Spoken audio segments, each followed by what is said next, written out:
Good afternoon, TinMan from the TinMan shop. We have a little 2x6 original X-Force. The gentleman sent it back to X-Force a few times, said it had massive amounts of SWRs. Never could get it right. It was 2 PP70s driving 6 PP100s and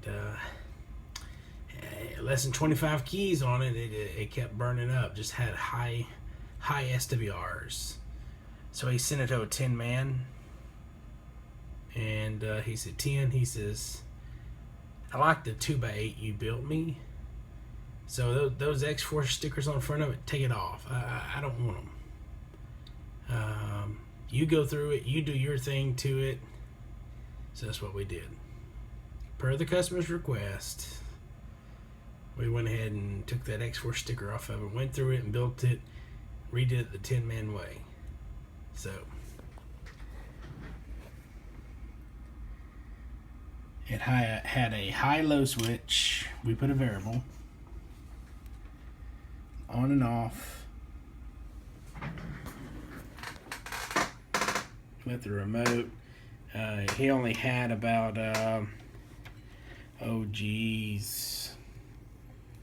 12, 13 inches hanging off the back. We put him about 30 inches or so. Put him an Anderson connector on it.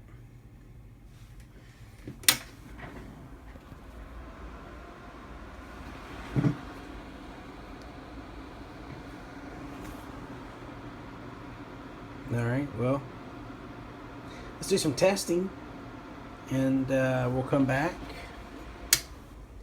We'll go ahead and turn it off and give you a reference point. Standard 99V. Turn the scope on. 5-watt reflect to the radio from the box. 10-watt reflect to the antenna. 25-watt. We're just in bird at this point. We'll show you what we have with radio drive. And we use an LPA 100A. 1.2 watt decky. That's a 25 watt. Bring the top scale. Audio.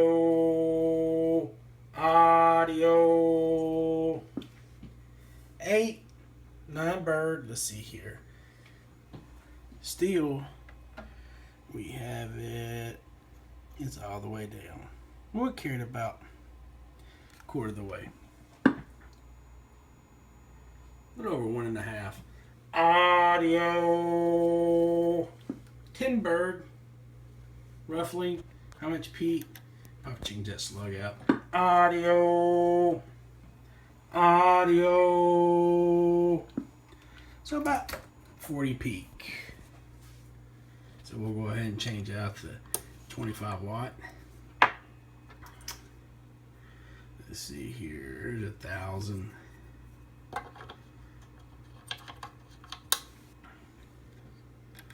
We're going to turn the true bird peak kit on. Well, I said I will. There you go. All right. Now, it's only about 3/4 of the way.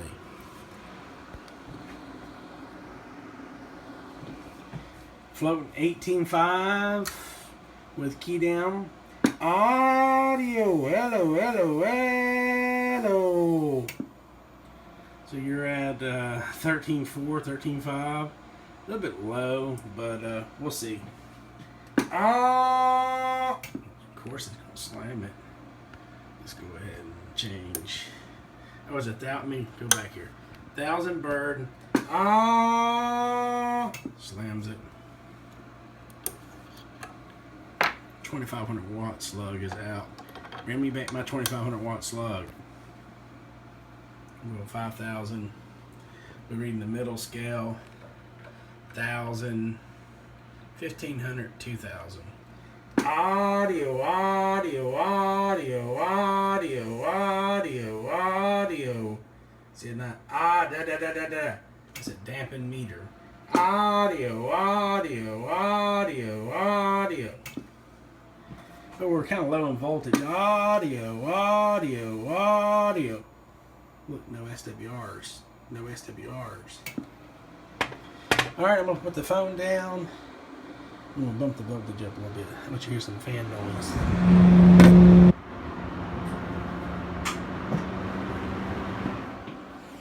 We're floating at 21.5. Key down. 15.3. Still have the 5,000 watt in peak.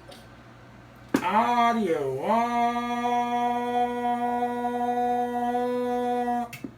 1850. This is the 2x6. So let's see here. We'll just use this slow. Probably need to drop it down some. So that marker is your 500 watt. That next little peg is your 600 watt. So should be 600 bird. Of course. Let's drop the voltage back down. Voltage is back down. So still, that's 500 bird. Audio.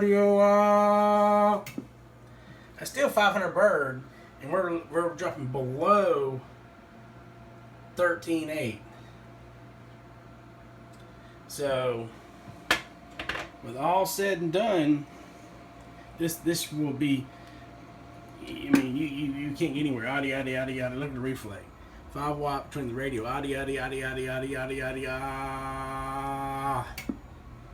10 watt to the antenna. What is that? Less than that. 1/8 of a watt to the antenna. 0.0000000 to the box. That's why you tune a rate. That's why you tune a box.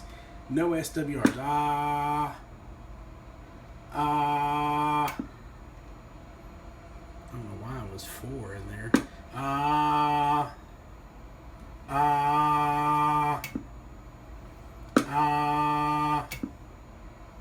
wonder where it's getting the 3 at. Oh, my bad. There we go.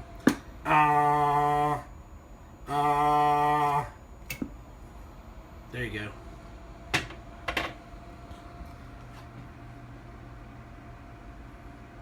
That's right, guys. Now let's go to the inside. We'll be right back. We're back. Mr. Rob. Mastercylinder, west side. Shh, we'll be quiet. Alright, so here's some components we took out of it. We had a 175 500 volt small little ceramicas on the input tank coil. This was the output tank coil. It did not have the correct resonance. And also he did say when he had it, it was putting out very bad wattage. The wattage was really low. These were some other capacitors that was used. One big thing, when it came in, it's kind of hard to see. This 30 picofarad cap was actually, let's see if I can keep a focus there, was on the input going to the transformers. Oh, let me find this other. Let's see here.